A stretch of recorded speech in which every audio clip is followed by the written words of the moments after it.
Assalamualaikum warahmatullahi wabarakatuh.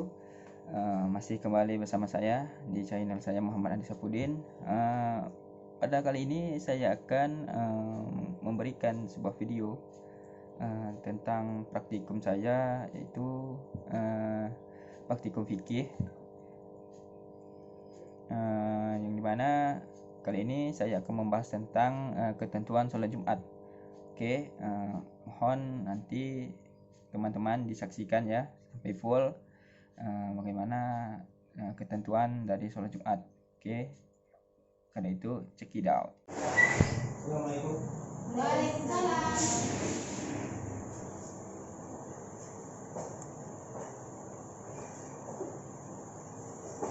Baik, Assalamualaikum warahmatullahi wabarakatuh. Waalaikumsalam warahmatullahi wabarakatuh.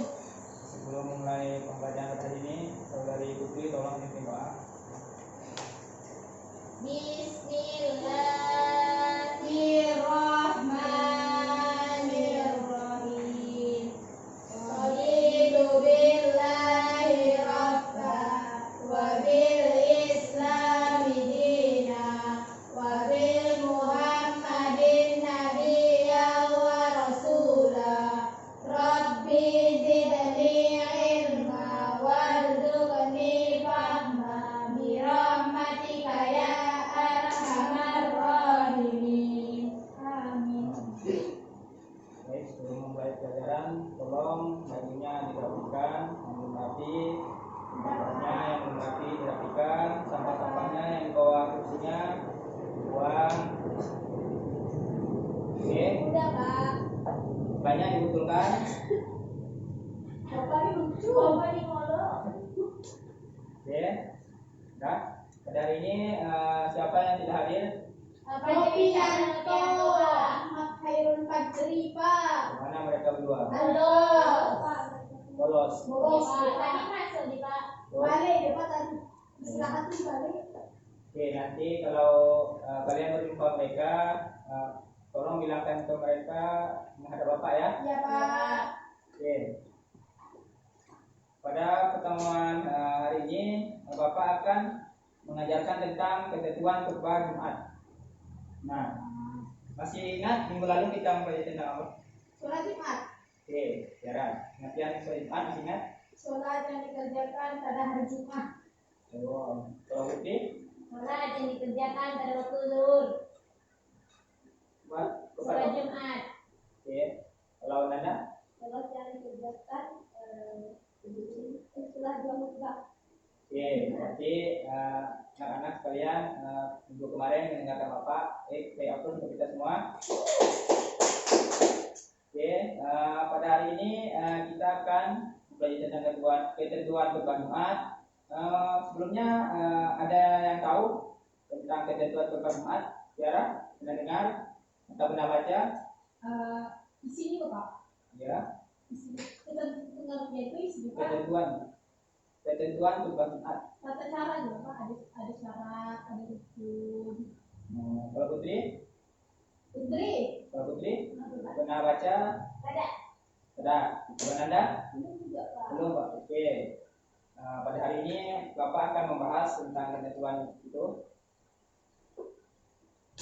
Ketentuan sholat Jumat. Sebelumnya Bapak akan mengasih kalian ini. Apa tuh Pak? Tolong dibaca. Kertas. Ketentuan khutbah Jumat. Rukun apa? Ada rukun, ada syarat. Oke. Tolong kalian pahami dan dibaca dengan baik-baik. Bapak kasih waktu 5 menit. Nanti kalian akan menjelaskan ke depan ya. Iya Pak. Iya Pak. Ya. Nanti aku Jelaskan nanti ke teman-temannya. Pemahaman kalian tolong. Sampai kita kan ada sholat Jumat Pak. Mana tahu Pak? Dan ini teori. Nah, wasiat itu apa Pak? Wasiat itu apa? Kayak ingin Peninggalan itu. Betul. Oh, wasiat peninggalan. Aku tak tahu. Iya, Memberi ya sesuatu yang berharga. Pesan ya Pak ya. Pesan. Dan laksanakan pada waktu dulu.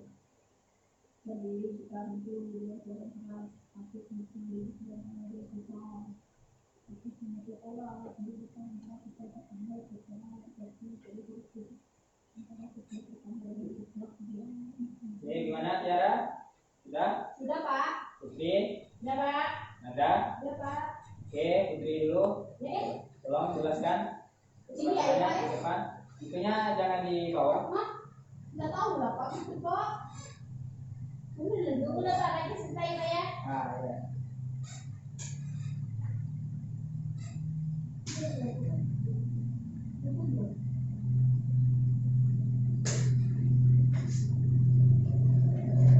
Sudah bawa kertas kan Pak? Ada.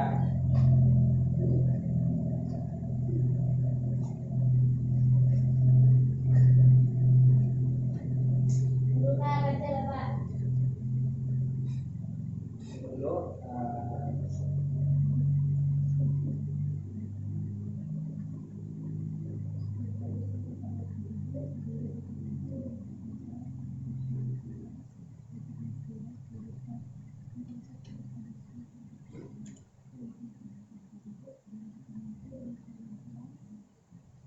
Sudah Pak.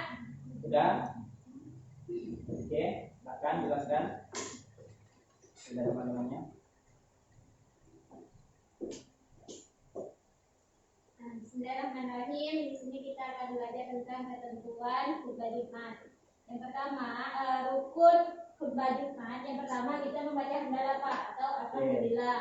Terus yang kedua kita membaca dua kalimat syahadat Pak. Asyhadu an la ilaha illallah wa asyhadu anna Muhammadar Rasulullah. Yang ketiga kita membaca selawat Nabi Pak. Ya Nabi salam alaikum. Yang keempat itu kita membaca wasiat kepada wasiat takwa Pak. Terus yang kelima itu membaca Al-Quran pada salah satunya Pak. Terus yang terakhir itu Pak berdoa untuk orang Islam Pak, untuk umat Islam. Oke, bagus. Itu. Sudah? Tiara ada tanggapan? Enggak Pak. Anda? Sudah? Oke, selanjutnya Putri boleh duduk. Ya, menyelamatkan Pak. Oke, kasih aplaus untuk Putri. Oke, selanjutnya Tiara. Jelaskan yang bagian syaratnya saja. Oke. Dua Pak ya. Syarat khutbah Jumat. Yang pertama dilaksanakan pada waktu zuhur. Yang kedua berdiri jika mampu. Yang ketiga tuh dengan suara yang keras. Yang keempat khatib hendaknya duduk di antara dua khutbah. Ada lagi ya. Yang kelima khatib menutup aurat. Yang keenam berurutan Pak antara khutbah yang pertama dengan khutbah yang kedua. Yang ketujuh tertib. Oke, gimana saudari Putri, betul? Betul Pak. Ada tanggapan? Ada Pak. Ada. Oke, bagus. Kasih aplaus untuk Tiara. Silakan duduk. Ada Pak. Ya, selanjutnya ada bagian yang syaratnya ya. Jelaskan kepada teman-temannya. Oke. Saya baca tadi ya Pak ya, ada nih Pak ya. Yang syarat. Syarat. Ya. Syarat khutbah Jumat yang pertama hatinya berpenampilan yang baik, menutup aurat, terus menghadap kiblat. Ya. Iya Pak. Betul. Cuma itu. Tiara, coba dibantu siapa yang belum? Mengetahui syarat, rukun dan sunat khutbah. Nah, terus Pasti mengucapkan Al-Quran dan hadis. Muslim yang telah balik, berakal sehat dan taat beribadah. Terus Selanjutnya suci dari hadas dan najis. Yang selanjutnya memiliki akhlak yang baik. oke, coba Nanda diulang lagi. Memiliki akhlak yang baik. Nah. Hukum-hukum sholat Jumat. Kasih. Masih membaca Al-Quran Pak. Terus Muslim. terus suci. Haji dari hadas. Terakhir. Udah tadi Pak, mempunyai akhlak baik Pak. Memiliki akhlak yang baik. Ya, oke. Kasih aplaus untuk Anda. Oke. itu tadi dari penjelasan kalian. Oke, Bapak akan menjelaskan tadi dari yang kalian baca, ya, ketentuan Jumat, yang mana di situ ada rukunnya, syaratnya, syarat khatib, sunnah, dan adab sholat Jumat. Oke. Nah, kali ini tolong kalian dengarkan ya. Ya, Pak. Bapak. Nah, yang pertama itu dari rukun. Yang mana pertama itu mengucapkan hamdalah. Jadi waktu kita khutbah Jumat, jadi khotib itu wajib mengucapkan alhamdulillahirabbil alamin, wassalatu wassalamu ala biasa. Terus mengucapkan kalimat syahadat. Asyhadu alla ilaha illallah. Oke, terus yang ketiga, selawat Nabi. Gimana selawat Nabi Tiara? Terus wasiat itu apa? Apa itu wasiat? Kayak khutbahnya Pak, kayak menyampaikan pesan. Oke, bagus sekali. Gimana wasiat ini adalah perintah atau ajakan atau anjuran untuk bertakwa kepada Allah. Itu. Beberapa ulama memberi penjelasan, di antaranya ada yang berpendapat bahwa wasiat yang dimaksud adalah perintah untuk mengerjakan perintah Allah dan menjauhi larangan-larangannya. Jadi mengatakan kita sholat, ya betul, pesan-pesan wasiat itu pesan. Ada juga yang berpendapat bahwa cukup dengan ajakan untuk mengerjakan perintah Allah. Bahkan ada yang mendapatkan bahwa wasiat itu harus berbentuk seruan kepada ketaatan kepada Allah. Lafalnya sendiri bisa lebih keras, misalnya dalam bentuk kalimat takutlah kepada kalian kepada Allah, gitu. Atau kalimat mari kita bertakwa dan menjadi hamba yang taat dengan mengerjakan sholat, mari kita sholatnya. Gitu. Terus yang selanjutnya membaca Al-Quran pada salat waktunya. Oke. Nah, di mana dalam khotbah ini wajib harus membaca Al-Quran. Dari seberapa waktu? Ya, terserah. Jadi minimal satu kalimat dari ayat Al-Quran itu ada dan mengandung makna yang lengkap, bukan sekedar potongan yang belum lengkap pengertiannya. Maka tidak dikatakan sebagai pembaca Al-Quran bila sekedar mengucapkan lafaz atau potongan ayat sejenisnya. Jadi harus full gitu ayat. Ada satu ayat yang harus diselipkan kepada setiap khutbah Jumat. Jadi itu rukunnya. Jadi kalau tidak ada, bahkan khutbah Jumatnya tidak sah bersiaran. Terus doa untuk Islam. Nah, pada bagian akhir khotib harus mengucapkan lafaz yang intinya meminta kepada Allah kebaikan untuk umat Islam. Misalnya alhamdulillah muslimin wal muslimat. Oke, untuk mendoakan umat Islam agar selamat dunia dan akhirat. Oke, selanjutnya syarat khutbah Jumat. Yang pertama apa? Dilaksanakan pada waktu zuhur. Ya, betul. Maka kalau syarat khutbah Jumat ini harus pada waktu zuhur, bukan asar, maghrib, bisa apalagi subuh. Oke. Waktu zuhur di hari Jumat ya Pak? Ya, betul. Terus berdiri jika mampu. Jadi saat khutbah Jumat itu khotibnya harus berdiri. Kalau misalnya pakai kursi roda boleh ya Pak? Boleh. Ini kan berdiri jika mampu. Kalau tidak mampu, tidak apa-apa. Oke, dengan suara yang keras. Jadi orang khutbah itu harus lantang keras sehingga orang tidak ngantuk. Bayangkan jika orang berkhutbah suaranya pelan, maka banyak yang tidur seperti itu. Oke. Terus khotib hendaknya duduk di antara dua khutbah. Jadi ada khutbah pertama dan khutbah kedua, di mana khotib itu harus duduk di antara khutbah itu. Oke. Terus khotib menutup aurat. Jadi khotib itu harus menutup aurat. Tidak mungkin khotib tidak menutup aurat seperti itu. Kita sholat saja harus wajib menutup aurat. Mandi harus menutup aurat kan? Apalagi khutbah seperti itu. Oke, terus berurutan antara khutbah pertama dan kedua. Jangan bertukar. Jangan khutbah kedua dulu baru khutbah pertama. Sama Pak temanya. Tidak. Beda-beda. Potongannya. Ya, potongannya. Jadi khutbah pertama dulu, buka dulu. Baru keduanya. Ya, betul. terus tertib. Jadi betul-betul antara bab pertama dengan kedua seperti tadi yang Bapak jelaskan. Ya. Ini Bapak bacakan ada hadis dari riwayat Muslim dan Ibnu Majah, yang mana Rasulullah SAW bersabda, bila Rasulullah berkhutbah, kedua matanya merah, suaranya keras, dan semangatnya tinggi. Lalu seorang panglima yang memperingatkan kedatangan musuh yang menyergap di kala pagi dan sore. Berarti waktu Nabi berkhutbah, dia itu suaranya keras sehingga lantang gitu. Karena merupakan ini tadi syarat khutbah Jumat. Dan ini juga ada hadis dari Muslim dan Ibnu Majah. Bila Rasulullah SAW berkhutbah, suaranya keras dan semangatnya tinggi seperti panglima tadi. Sama. Oke, kita lanjut yang ketiga yaitu syarat khotib Jumat. Nah, dimana salah satu syarat misalnya berdiri sholat Jumat yaitu dilalui khotib oleh yang tertentunya sebagai berikut. Pertama apa? Dan baik, rapi dan sopan. Baju bagus Pak. Ya betul. Terus Rapi, sopan. Tidak mengucapkan kalimat-kalimat yang kotor.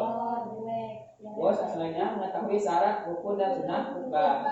Oke, terus fasih mengucapkan Al-Quran. Jadi seorang khotib itu harus pandai membaca Al-Quran. Jangan yang baru belajar ngaji disuruh khotib.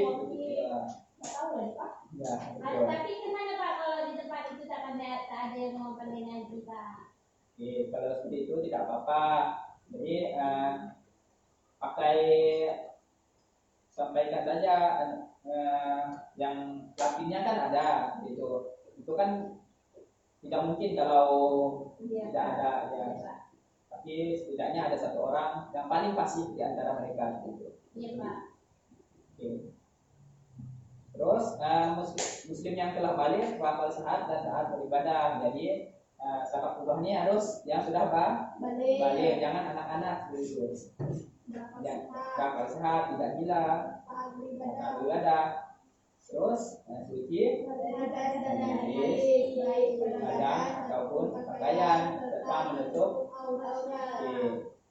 Terus memiliki akhlak yang baik, tidak tercela di mata masyarakat dan tidak melakukan perbuatan dosa. Jadi seorang khotib ini dia harus berakhlak yang baik dan tidak jelek di mata masyarakat. Misalnya dia Mencuri Pak. Ya pernah mencuri atau pernah menganiaya, Dekil Pak. dekil, begitu. Ini tidak boleh. Jadi khotib itu memang yang baik. Terus kita selanjutnya sunnah khutbah Jumat. Nah, jadi sunnah khutbah Jumat ini apa itu ya? Hati menghadap jemaah. Oke, jadi khotib itu harus menghadap jemaah, jangan membelakangi. Masa seorang khotib khutbah membelakangi begitu kan? Tidak boleh Pak. Itu namanya imam. Itu imam sholat. Ini khotib. Jadi harus berhadapan. Terus menggunakan bahasa yang mudah dipahami. Jadi kalau dia khutbahnya di Indonesia menggunakan bahasa Indonesia. Ya, jangan menggunakan bahasa Inggris. Kalau dia bahasa daerah, Tidak apa-apa kalau jemaahnya mengerti. tulisannya dia ramai-ramai. Terus ada yang tidak paham gitu kayak pendatang bahasa. Kan Ikuti saja, itu saja. Karena kan yang mayoritas kan banyak ya. Ya, seperti itu cara. Memberi salam pada pemulaan khutbah Jumat. Jadi seorang khotib disunahkan untuk mengucapkan salam. Terus dilakukan di tempat yang lebih tinggi atau di atas. Jadi disunahkan di tempat yang tinggi. Jangan juga manjat di menara.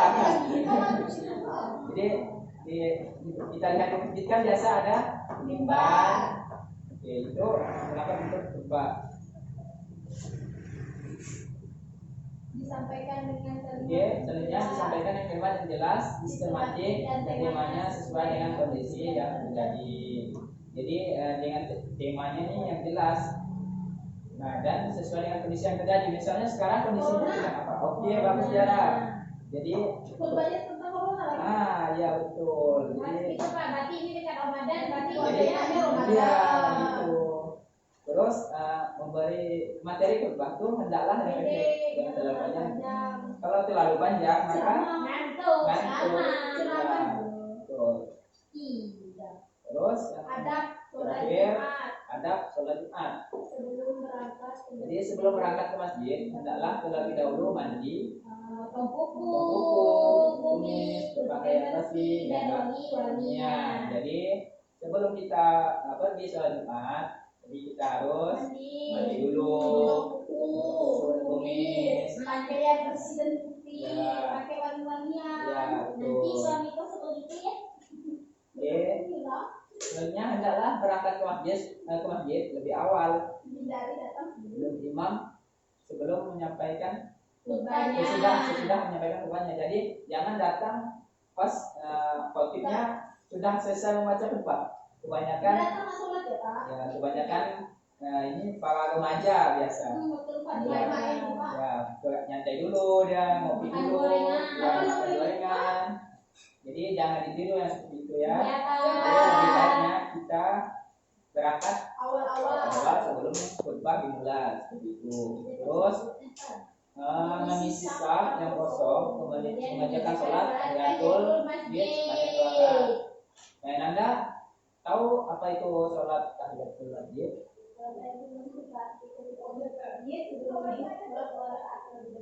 Oke, bagus. Terus selanjutnya membaca zikir, berdoa, membaca selawat, membaca Ya, jadi kita kalau ada sholat Jumat itu harus membaca zikir, membaca Quran, selawat Nabi, dan lain sebagainya. Ya, betul. Terus mendengarkan khutbah, tidak boleh berbicara, menegur jamaah, mengantuk atau tidur sehingga tidak mengetahui isi khutbah. Jadi kalau kita sholat Jumat jangan berbicara dan menegur jamaah lain, walaupun misalnya jamaah lain ribut, kita tegur, kamu udah ribut. Jadi karena kalau kita berbicara, ya ada adab dalam sholat Jumat. Kalau kita berbicara ketika khotib sudah naik mimbar, maka sia-sialah sholat Jumatnya seperti itu. Ada Ini bertanya tuh Pak. ya. Kalau itu khotib membaca khutbah, kita bertanya, kau sudah bertanya gitu, tak boleh. Tidak boleh. Kecuali khotibnya yang menanyakan kepada kita boleh menjawab. Gitu misalnya, bagaimana jamaah? Ini misalnya apakah sudah sholat atau mana? Itu boleh. Berarti Kalau kita yang duluan menanya tidak boleh. Gitu ya. Ini ada hadisnya, hadis Nabi. Artinya apabila Anda berkata kepada temanmu pada hari Jumat, diamlah. Padahal imam yang telah menyampaikan khutbahnya, maka sholat Jumatmu sia-sia. Kata hadis riwayat Bukhari dan Muslim, jadi sia-sia. Iya Pak. Oke.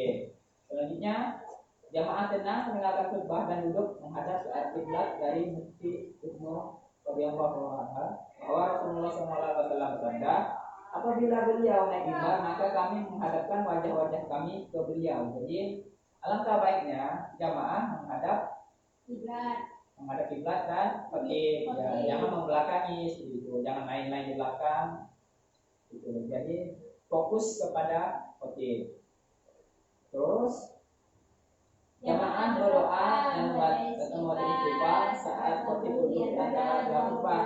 Waktu di antara dua khutbah adalah waktu ijabah. ya betul. Jadi pada waktu dua khutbah itu ada waktu yang sangat diijabah oleh Allah. Jadi kita harusnya berdoa dan membaca istighfar ya seperti itu. Oke. Selesai Pak. Oke, mungkin ini yang Bapak simpulkan. Jadi Bapak simpulkan ya, di mana ketentuan khutbah Jumat ini tadi ada ada 5. Yang pertama rukun khutbah Jumat. Nah, terus Syarat khutbah Jumat. Terus? Syarat khatib Jumat. Sunnah khutbah Jumat. Adab sholat Jumat. Oke, ingat ya anak-anak. Ya Pak. Oke, coba Putri, apa sebutkan apa syarat khutbah Jumat? Itu Pak. Khutbah dilaksanakan pada waktu zuhur. Ya, terus. Berdiri jika mampu. Ya, terus. Dengan suara yang terang. Ya. Khatib hendaknya duduk di antara dua khutbah. Ya. Khatib menutup aurat, Pak. Ya, betul. Terus berurutan antara khutbah pertama dengan kedua, Pak. Ya. Dan yang terakhir tertib. Ya. Yakni berturut-turut antara khutbah pertama dengan khutbah kedua. Ya. Lupa syaratnya, Pak. Bagus. Coba Nanda, apa sunnah khutbah Jumat? Apa yang pertama, masih turun menghadap jamaah. Ya. Yang kedua, menggunakan bahasa yang mudah dipahami. Betul. Beri salam pada permulaan Jumat. Ya. Dilakukan di tempat yang lebih tinggi atau mimbar. Ya. Disampaikan dengan kalimat yang jelas, sistematis, dan temanya sesuai dengan kondisi yang terjadi. Ya. Yang terakhir, materi khutbah hendaknya pendek, jangan terlalu panjang. Sebaiknya syaratnya saja yang panjang. Oke, bagus Nanda. Tiara, coba adab sholat Jumat apa saja? Ada 7, Pak. Nah, sebutkan yang pertama. Yang pertama, sebelum berangkat ke masjid, Ya. hendaklah mandi Jumat, memotong kuku dan kumis, Ya. berpakaian bersih dan putih, dan memakai wangi-wangian. Oke. Yang kedua, berangkat ke masjid lebih awal, sebelum imam sesudah menyampaikan khutbahnya. Yang ketiga, mengisi saf yang kosong, kemudian mengerjakan sholat tahiyatul masjid sebanyak 2 rakaat. Ya. Yang keempat, memperbanyak zikir, berdoa, membaca selawat Nabi atau membaca Al-Quran sebelum imam naik mimbar. Ya. Yang kelima, mendengarkan khutbah, tidak boleh berbicara, menegur jamaah dan mengantuk. Ya. Yang keenam, jamaah tenang mendengarkan khutbah dan duduk menghadap ke arah kiblat. Terus. Yang terakhir, jamaah berdoa atau membaca istighfar saat khatib duduk di antara dua khutbah. Oke, bagus Tiara. Saya rasa kalian sudah paham tentang ketentuan khutbah Jumat. Paham, Pak? Ya, nanti belajar lagi di rumah ya. Ya, Pak. Ya. Minggu depan kita akan belajar tentang dulu itu tata cara sholat Jumat dan khutbah Jumat itu. Tadi yang perempuan itu nggak, Pak? Ya, tidak apa-apa. Setidaknya kalian tahu teorinya. Anak kita nanti Ya, lah. betul Putri. Kan kita mau punya anak kok. Untuk suami, Ya. untuk abang kita, ke bapak Betul, ayah pintar kita. Putri. Ya, jangan lupa ya belajar di rumah ya. Ya, Balik, Pak. ya. Ya, sebelum menutup pembelajaran, Saudara Putri, tolong pimpin doa penutupnya ya. Bismillahirrahmanirrahim. Wal asri innal insana lafi khusr illa alladzina amanu wa amilus solihati wa tawasaw bil haqq wa tawasaw bis sabr. Sadaqallahul azim. Baik, Bapak Ibu. Bila ditaufiq wal hidayah. Assalamualaikum warahmatullahi wabarakatuh. Waalaikumsalam warahmatullahi wabarakatuh. Nanti Tiara dihapus ya Bapak. Ya, Pak.